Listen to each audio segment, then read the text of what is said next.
Intuit Art Museum in Chicago's Westtown neighborhood is going 35 years strong, but a lot of people in Chicago still are just discovering us. It's one of the few art museums in the world that solely focuses on outsider art. We do show exclusively work of art by self-taught creators. So these are people who created with less influence from the mainstream art world, or they didn't go to art school, oftentimes because they faced an economic or a social or maybe a geographic barrier to a traditional path of art making by going to traditional art school. One of those artists is Pooja Pittie, who used to work in accounting and finance until she received a life-changing diagnosis.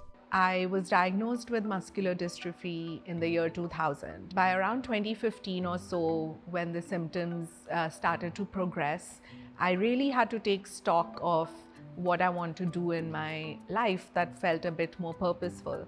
And art was something that I kept going back to. What started as drawing 20 minutes a day later blossomed into a full-time artistic practice of painting and working with fiber, like yarn. It was a small step back then, but it feels like this big leap that I took.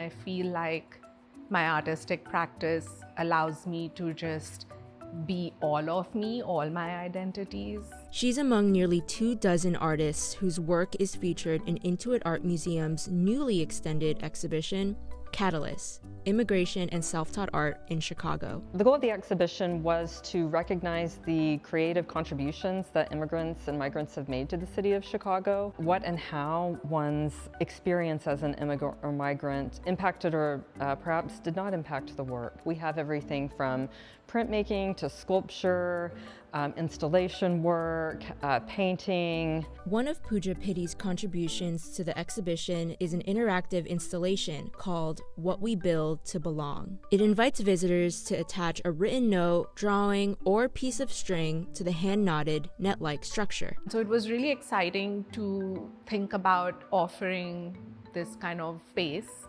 for visitors to come and leave something of themselves. You can really just be whoever you are and want to be. It's grown beyond my wildest imagination. Pittie, who emigrated from India, says her ever-growing work of art validates Chicago as a welcoming city. Been in Chicago for 22 years now, very much consider it home. So being an immigrant, just feeling like, this is my city, these are people who visited Chicago or live in Chicago, they're all kind of connected in this small gesture.